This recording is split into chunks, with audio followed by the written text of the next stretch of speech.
Honorable members, the motion is properly seconded and moved. And now I propose the question, which is that the county secretary, Dr. Samuel Mwaura, be removed from the office on the following grounds: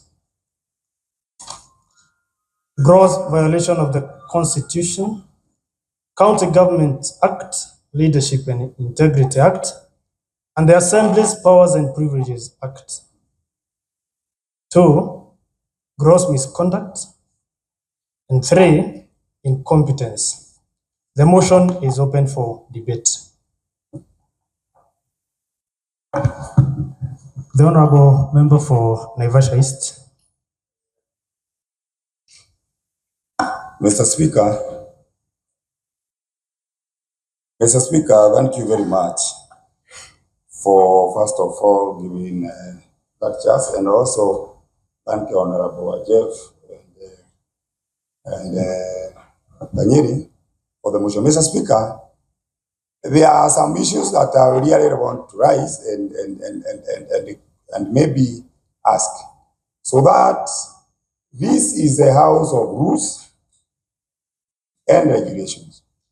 And Mr. Speaker, I would like to bring some pertinent issues that ought to be addressed by the members even before prosecuting the motion.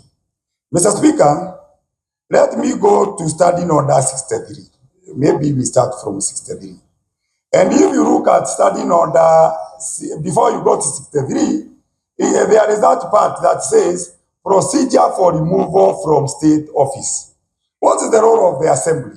The Assembly is mandated to remove some individuals from office.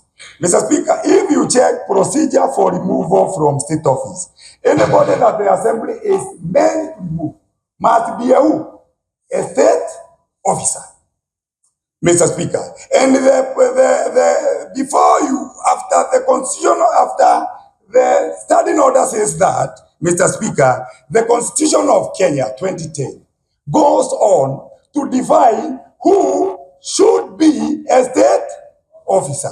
A state officer, Mr. Speaker, if you check from County Government Act, because we are in the county government, the County Government Act, Mr. Speaker, defines that there shall be a county government for each county, consisting of 1, the county assembly, and 2, the county executive.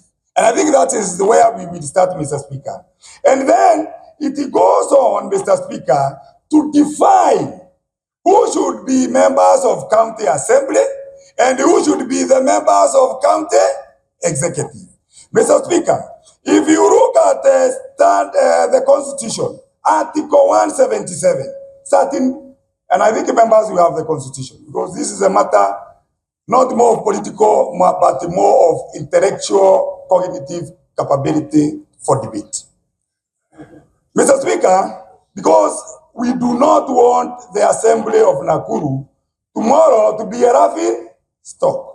Mr. Speaker, members of the county assembly have been identified, Mr. Speaker, and I think we are together, 77. And I think members, you have to juxtapose the Constitution with the Standing Order, starting from 63, and then we get to 67, so that you know where your parameters rise.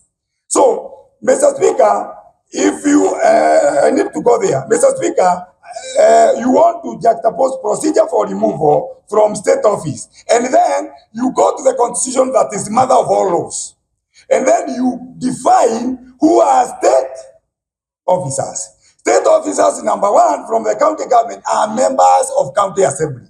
And the Constitution creates the members of the county assembly, says how the members of the county assembly will be brought to the assembly, what is their role, how they can be removed either willingly or of brute force. Then you go to number 2, that is the members of county assembly. They have been created as state officers. Number 2, you go to the speaker, the office that you hold, Mr. Speaker. As a member of the county assembly, Mr. Speaker, you are a state officer. The Constitution defines you That is Article 178. I think members will go together in terms of constitution. 178. And the speaker, it says there shall be one speaker. And it creates the office of the speaker. And it shows how that office of the speaker will run, how the office of the speaker comes in, how the speaker can move from that office willingly, and how the speaker can be ejected. Then we are now through with state officers in the assembly. We go to the other side, Mr. Speaker. You go to the county executive, Article 179. And I think of you, we are together. If you go to 179, now, the constitution creates the office of the county executive. And it goes on to say, the executive authority of the county is vested and exercised by the county executive committee. And then the constitution defines who should be the county executive office. Number 2, that is 179(2). The county executive committee consists, 1, of the county governor and the deputy governor as one office. That's why they were elected jointly. Then, Mr. Speaker, point of information. you are informing me of the constitution. Allow Mr. Speaker. honorable member, allow You will come in. You will come in. allow the member on the floor We to have the whole day. order. Yes, yes. Were Mr. you to inform him that what amount of days or No, time? Mr. Speaker. So, Mr. Speaker, now order. Proceed. Let me proceed. Therefore, Mr. Speaker, let us read the constitution first before we debate, and we remove politics so that we can be in equal power to know what is the role of this house. Now, Mr. Speaker. Mr. Speaker, the member is providing us with unnecessary information. Mr. Speaker. Order, honorable member. Eh? The honorable Let me go. The honorable Karanja, I continue. wind up your time. You have 2 minutes to wind Yes, up. I will do that. Therefore, now we are losing track. We have already defined state officers in the assembly. Now I'm defining the state officers in the executive. And I've said they are the governor and the deputy. Mr. Speaker, Governor. this is not a training workshop. Order. We are not here to be briefed on the obvious. The honorable member for Mwaura, don't interrupt the proceedings of this house again. You will talk when you are allowed time by the chair. So, Honorable Karanja, Yes, you Mr. have Speaker. 1 Now- minute. 1 minute to Now, even I have finish not talked your to submissions. you. I have not even talked to you. Mr. Speaker, it defines now. Mr. Speaker, sir, because he has been interrupted, you should add him some time. Yes. So, Mr. Speaker, thank you, Mr. the honorable members. Speaker. Order. Have your seat. Have your seat. You are the honorable member for. The honorable Elias Serem. Have your seat. This is a house that we allow the members who sit in this house to execute and to submit what they have, and then we allow another member also to submit their views. So the Honorable Karaja, you have 2 minutes from now, and we agree that there's no interruption so that everybody here will have their time. So proceed 2 minutes. 2 minutes. What you also need to agree, the Honorable Karanja, is that as much as you're saying that we have all the day, you cannot have all the time. So you have a maximum of 2 minutes to finish on your submission. So thank you, Mr. Speaker. I will now summarize. Therefore, Mr. Speaker, in the executive, we have the county governor and the deputy, and then CECs, county executive members. Those are now state officers. So, Mr. Speaker, you come now after the Constitution has created these offices. You come now to what is called the County Government Act number number 17 of 2012. It now gives life to what the Constitution had created. It gives meat to the bones. And then it says what the role of the, in the assembly, it says the role of the MCAs, how the MCAs can come in and how they can leave. It goes on now to the speaker, and it gives the structure of removal. Both for MCAs, you can be recalled. Speaker can be removed. And then it also goes on to say governor can be impeached, both the governor and the deputy governor, and then CCs. Now, Mr. Speaker, let us now go to the standing orders, where it gives us power to do our role. From now, 63, bearing its powers from the Constitution and the County Government Act, comes with a procedure of one, removal of the speaker, 63. 64, procedure for removal of the deputy speaker. 65, removal, this one is removal, but 65 says procedure for removal. Point of order, Mr. Speaker. The honorable member, we've agreed that we're not going to entertain orders. The honorable member for Speaker, you have 1 minute. I am not finished. He has confused. Order. So come on. Order. So Every member will have his time. So, and we want to move very systematically so that now everybody is able to get the gist of their submission. So the honorable member for Naivasha East, So, Mr. Speaker, your 1 minute. Your 1 minute now expires. So, Mr. Speaker, point of order 104. I am raising on a point of order 104. It is overruled. On irrelevance and repetition. Order. It is overruled. Proceed. So, Mr. Speaker, procedure for removal of the governor, Honorable Speaker. It is clear. Then, Honorable Speaker. Honorable Speaker. Honorable member for Kiptororo, have your seat. Have your seat. Have your seat. So 67, Mr. Speaker, it talks about the removal of CCs. Therefore, this House can only impeach how many people? One, it can only impeach the Speaker. Two, it can only impeach the governor. It cannot remove the Speaker, remove the Deputy Speaker, remove through impeachment the governor and the deputy governor, and then remove members of CC. Therefore, those are the persons who have been defined by the Constitution as state officers. As far as I agree with Rajev, now the problem comes in. The CS cannot be removed by the House through a motion. And that's where now, point of order, now Mr. Speaker. now comes in. Mr. Speaker, Mr. Speaker, I lies on point of order number 57. The honorable member for Naivasha East. Now you've Mr. Speaker. You've passed your point. No, I have not. Mr. Speaker. You've passed your point. Now, Mr. Speaker. Order, have your seat. Mr. Speaker. Have your seat now. Mr. Speaker, I lies on point of order. Mr. Speaker. Mr. Have your seat. Have your seat. Have your seat. No, have your seat.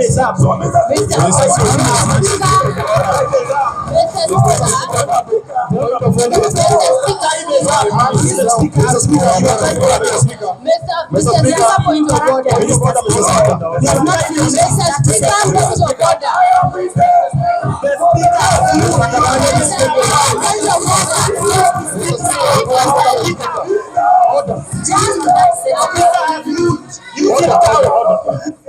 Order. The speaker.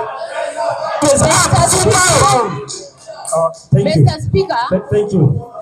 So, Point of order. Have your seat. The honorable member for Elpagon, have your seat. So, the honorable member for Naivasha East. So, now have your seat. No, have your seat. I did not give you permission to stand. You've given your submission. And so, from what you've said, we There's no standing order. And you have communicated. You have communicated. You have communicated. You have communicated. Have your seat. The honorable member for Kerrigate. Yes. Yes. Thank you very much, Mr. Speaker. I think I want to join my colleague, Honorable Karanja, in making conclusions on his behalf. And in reference to the County Acts, the County Act of Nakuru, the County Act, appointment of County Secretary, number 44, Section 2, Part C. It says that may, subject to the conditions and terms of appointment, be dismissed by the governor. So I'm just alluding, Mr. Speaker, that the county assembly do not have the powers to impeach or to remove, but rather it is the governor who should actually dismiss. So I think we'll have to go into our standing orders to redo it so that we can have the powers then to do what Jeff wanted us to do. Thank you. Mr. Speaker, I rise on point of order, Mr. Speaker. Order. Mr. Speaker, it will I'm going to give direction on this matter. Now, we've had, have your seat, the Honorable Jeff. The Honorable Majority Leader, a moment. At this point, the Honorable Member for Naivasha East and the Honorable Member for Kerrigate, they are raising prominent issues about the practicability and the possibility of a removal of the county secretary by the assembly. At this point, you are the proponents that you are supporting the motion. So you cannot again turn and say that you, because from the signatures that I got, you proponents, you're providing support for that. So right now, what you do, you allow, you've been heard. The other, because of course there are proponents and those who are opposing, you allow the debate to proceed. We've heard from your end. Now we allow whether the other members think that the assembly has power to remove this, the county secretary. The Honorable Leader of Majority Party.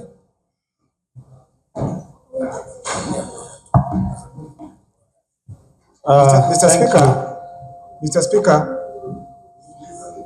Mr. Speaker, as a mover, I think Order.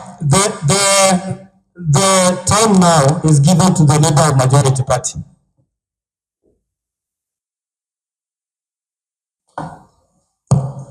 Thank you, Mr. Speaker. I'm a bit amazed and thrown in confusion, Mr. Speaker, as the leader of majority in the House and for the subject matter that is before this great assembly. Mr. Speaker, the motion before this House is a very sensitive motion. It is a motion, Mr. Speaker, that touches on an integrity, touches on a father, touches on a a servant who has served for a very long time. And it is upon this House to make a determination. And without giving much color, we have been told by our senior that this House does not have a mandate. And I wish we can, someone can check on the mic. There's a lot of echo. That this House has no mandate to execute the matter before us today. One, Mr. Speaker, this has been a process. The Honorable, you can use the microphone on the back.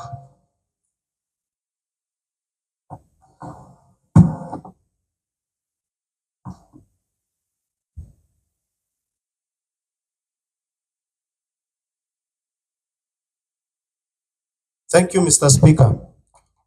Where we are has been a process, Mr. Speaker. And my senior, who has told us that we cannot prosecute, is of course the lead team in terms of bringing this motion to this great house. When we look at the standing orders, Mr. Speaker, he has ably quoted the standing orders of this assembly. And the standing orders of this assembly, we read in concurrent with other orders and other practices. According to the County Government Act, and there was one of 2012, with the new amendments of 2023. The older act, Mr. Speaker, had no provision even of how to dismiss a county secretary, but it has been put in the County Government Act of 2023. And I would wish to read for the benefit of doubt. We can go to the County Government Act of 2023, subsection 40. It talks about how a county secretary is actually brought in. When you go to section 44, 3A, it talks of how a county government, a county secretary can be removed from the house or from your office. And I would want, just for the benefit of doubt, to read the same. In 44, it talks of the appointment.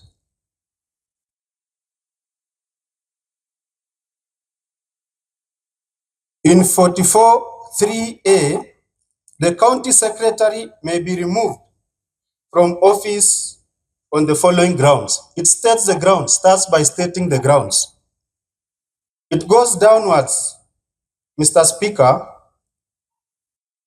to say that before, of course, the county secretary is removed, it has to be done in writing and he has to be notified.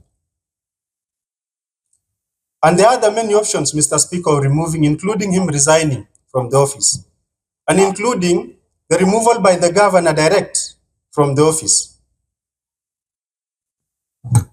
It is true, this is a house of law and order. And before this motion was brought to this house, Mr. Speaker, there is a committee that sat, of course, the House Business Committee. My senior here could not have taken the whole country into a trip, a joyriding trip, of making us believe that we can remove the county. Point of information, Mr. Speaker. Order. The honorable member for Calicut, the honorable leader majority proceed. That we have ability to remove the county secretary. We all know what has happened. We all know the caucusing that has been done.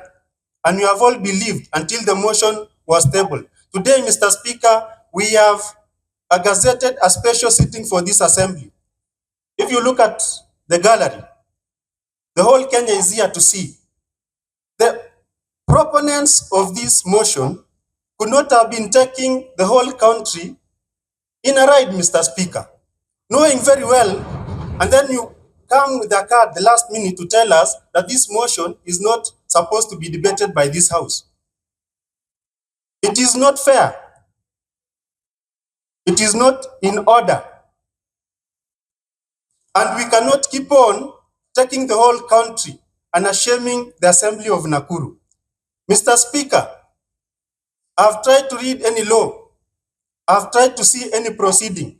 I have never seen anywhere where a county secretary has been impeached. It is true. And the motion before the Nakuru today would have been the first one. When we look at the standing orders, and I want to take my senior to our now standing orders. First of all, it is good for us to know a county secretary can be removed from the office. That is a law.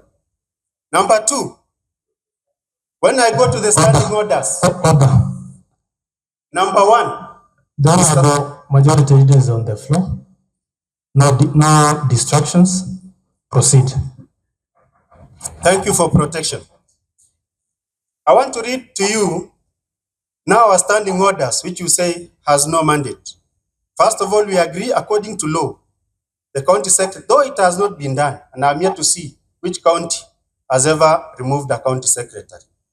Standing order number 1, and we can read, in cases not provided for, the Speaker to decide. That is the title, and it is our standing orders for this great house.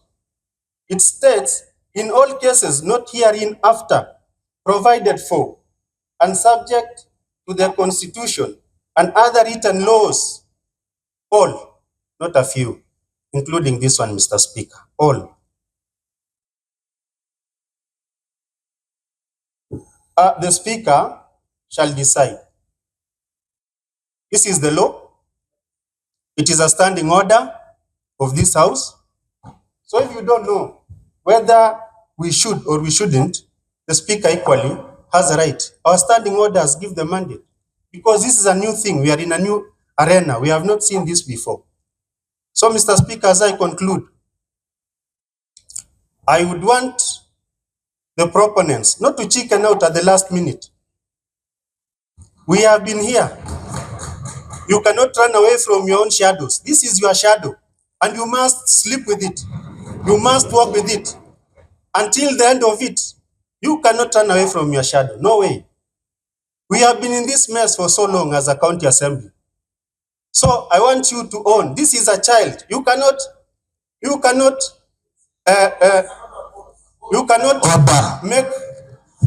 create a child, let me for a better word. You cannot make a woman expectant and work with this woman for 9 months, taking care of her, bring a lot of baby showers around, showering and thanking God that the child wants to be born. But at the time of labor pains, you start telling the woman to give birth. It cannot happen. This child must be delivered. There is no order. There is no This order. child, The protect me, Mr. Speaker. The Honorable Majority Leader. Order. The Honorable Member from Naivasha East. It is not honorable to shout when the other members did not shout at you. The Honorable Leader of Majority Party, finish on your submission, and then we proceed. Mr. Speaker, the bill of impeachment, the motion for impeachment is at the delivery stage. It is at its labor stage, and the woman wants to give birth. We cannot deny this woman to give birth to this child. And we cannot, no matter how much you want to decide to kill it, let the motion continue to its conclusive decision. This is your shadow. Please work with it. Thank you, Mr. Speaker. The Honorable Member for Lakeview, and then we'll take another round. Thank you.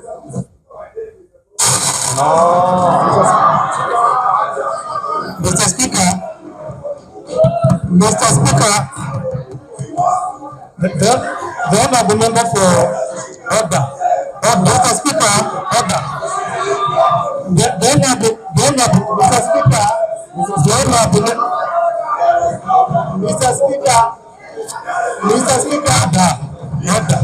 order.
Mic check 1 2.